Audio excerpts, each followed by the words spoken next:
ലോക്സഭാ തെരഞ്ഞെടുപ്പിലെ പരാജയത്തിൽ കോൺഗ്രസിൻ്റെ ആത്മവിശ്വാസം ഏറിയിരിക്കുകയാണ്.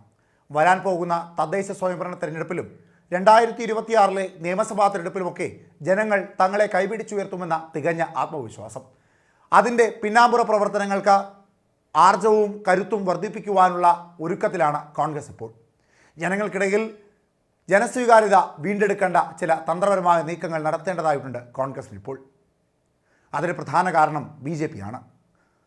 മുൻകാല രാഷ്ട്രീയ സാഹചര്യങ്ങളിൽ ഇടതുപക്ഷത്തോട് ജനങ്ങൾക്ക് വല്ലാത്ത വെറുപ്പ് തോന്നിയാൽ സ്വാഭാവികമായും അവർക്ക് പിന്നീടുള്ള ഒരു ഉപാധി കോൺഗ്രസിനെ വിജയിപ്പിക്കുക എന്നുള്ളതായിരുന്നു. എന്നാൽ ഇപ്പോഴത്തെ സ്ഥിതിവിശേഷം അങ്ങനെയല്ല. മൂന്നാമത് ഒരു മുന്നണി കൂടി ശക്തി പ്രാപിച്ചു വരുന്നുണ്ട്. അവർ ദിനംപ്രതി പടർന്ന് പന്തലിക്കുന്നുമുണ്ട്. അങ്ങനെ ഉണ്ടായാൽ ദേശീയ തലത്തിൽ കോൺഗ്രസ് പരാജയപ്പെട്ടു പോയതുപോലെ കേരള രാഷ്ട്രീയത്തിലും കോൺഗ്രസ് പരാജയപ്പെട്ടു പോയേക്കാമെന്ന ഭീതിയാണ് ഇപ്പോൾ 2026 നിയമസഭാ തെരഞ്ഞെടുപ്പിലേക്കും വരാൻ പോകുന്ന തദ്ദേശ സ്വയംഭരണ തെരഞ്ഞെടുപ്പിലേക്കുമെല്ലാം കോൺഗ്രസിനെ സജ്ജമാക്കാൻ പ്രേരിപ്പിക്കുന്ന പ്രധാന ഘടകങ്ങൾ. 11 നിയമസഭാ മണ്ഡലങ്ങളിൽ BJP മുൻതൂക്കമുണ്ടാക്കുന്നു. കോൺഗ്രസ് വോട്ടുകളിൽ വലിയ ഇടിവ് BJP ഉണ്ടാക്കുന്നു.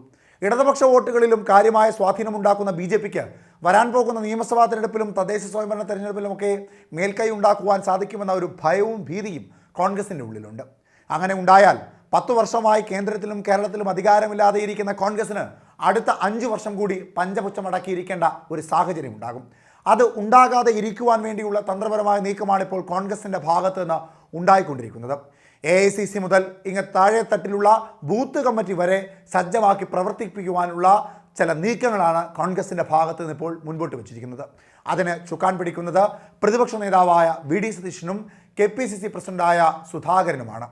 സ്വാഭാവികമായും ഇത്തരത്തിൽ തെരഞ്ഞെടുപ്പുകൾക്ക് നേതൃത്വം നൽകുന്നത് പ്രതിപക്ഷ നേതാവ് VD സതീശനാണ്. അദ്ദേഹം നേതൃത്വം നൽകിയിട്ടുള്ള എല്ലാ തെരഞ്ഞെടുപ്പുകളിലും മൃഗീയ ഭൂരിപക്ഷത്തോടു കൂടിയാണ് കോൺഗ്രസ് വിജയിച്ചിട്ടുള്ളത്.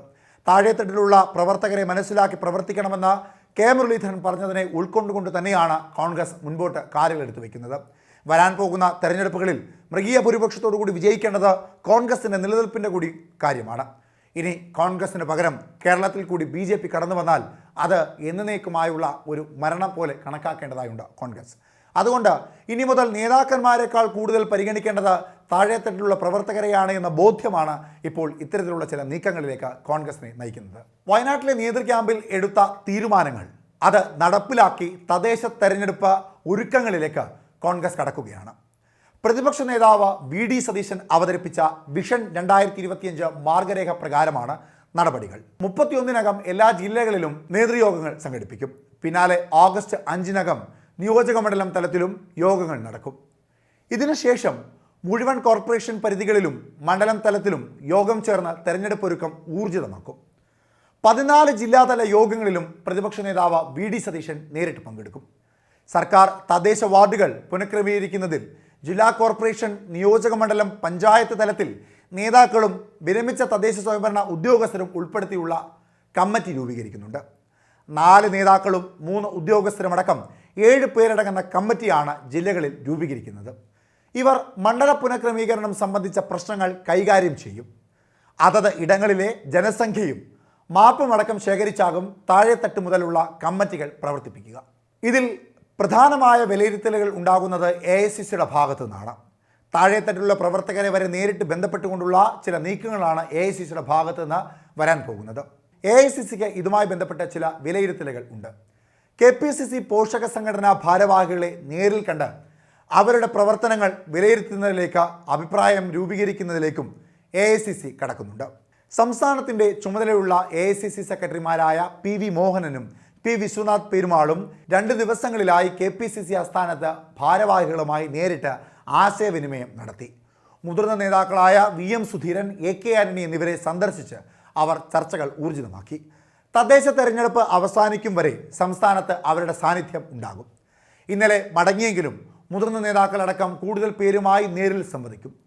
വയനാട് ലോക്സഭാ സീറ്റിലേക്കും പാലക്കാട് ചേലക്കര നിയമസഭാ മണ്ഡലങ്ങളിലേക്കുമുള്ള ഉപതെരഞ്ഞെടുപ്പുകൾ പൂർത്തിയാകുന്ന മുറയ്ക്ക് KPCC പുനഃസംഘടനയ്ക്കുള്ള സാധ്യതയും ഉരുത്തിരിയുന്നുണ്ട് എന്നുള്ളതാണ് ഏറ്റവും പ്രധാനപ്പെട്ട കാര്യം. നിലവിൽ KPCC പ്രസിഡന്റായുള്ള K സുധാകരനെ മാറ്റി അവിടേക്ക് മറ്റൊരു KPCC പ്രസിഡന്റിനെ കൊണ്ടുവരിക എന്ന നിർദ്ദേശങ്ങൾ കോൺഗ്രസിനുള്ളിൽ നിന്ന് ഉയർന്നു വരുന്നുണ്ട്. അങ്ങനെ ഉണ്ടായാൽ സുധാകരന് പകരം അവിടേക്ക് ആരെയെന്ന ചോദ്യത്തിന് പ്രസക്തി ഏറെയാണ്. കെ മുരളീധരൻ എന്ന കോൺഗ്രസ് നേതാവ് ഇടഞ്ഞു നിൽക്കുന്ന സാഹചര്യത്തിൽ അദ്ദേഹത്തെ കൃത്യമായി പരിഗണിക്കേണ്ടത് കോൺഗ്രസിൻ്റെ ഏറ്റവും പ്രധാനപ്പെട്ട ഒരു ആവശ്യമാണ്. നിലവിലുള്ള പിണക്കത്തിനും പരിഭവത്തിനും ഒരു ശമനമുണ്ടാകുമ്പോൾ KPCC അധ്യക്ഷ സ്ഥാനത്തേക്ക് കെ മുരളീധരനെ കൊണ്ടുവന്ന മുസ്ലിം ന്യൂനപക്ഷ വോട്ടുകളെയും ഒപ്പം ഹൈന്ദവ വോട്ടുകളെയും കൃത്യമായി ഏകീകരിക്കുക എന്നുള്ള തന്ത്രപരമായ നീക്കം കൂടി ലക്ഷ്യം വെക്കുന്നുണ്ട് കോൺഗ്രസ്. അങ്ങനെ വരുമ്പോൾ ഒരു പ്രൗഢഗംഭീരമായ കാലത്തേക്ക് കോൺഗ്രസിന് കാലെടുത്ത് വയ്ക്കുവാൻ സാധിക്കുമെന്ന ആത്മവിശ്വാസവും കോൺഗ്രസിലെ ഒരു വിഭാഗം നേതാക്കന്മാർക്കുണ്ട്.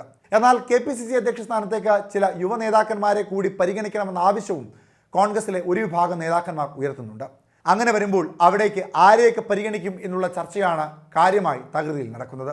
അതല്ല, വനിതാ നേതാക്കന്മാരെയും പരിഗണിക്കണം എന്ന ആവശ്യവും ഉയർന്നുണ്ട്. ഷാനിമോൾ ഉസ്മാൻ അടക്കമുള്ള വനിതാ നേതാക്കന്മാരുടെ പേരുകളാണ് അതിൽ ശ്രദ്ധേയമായി ഉള്ളത്.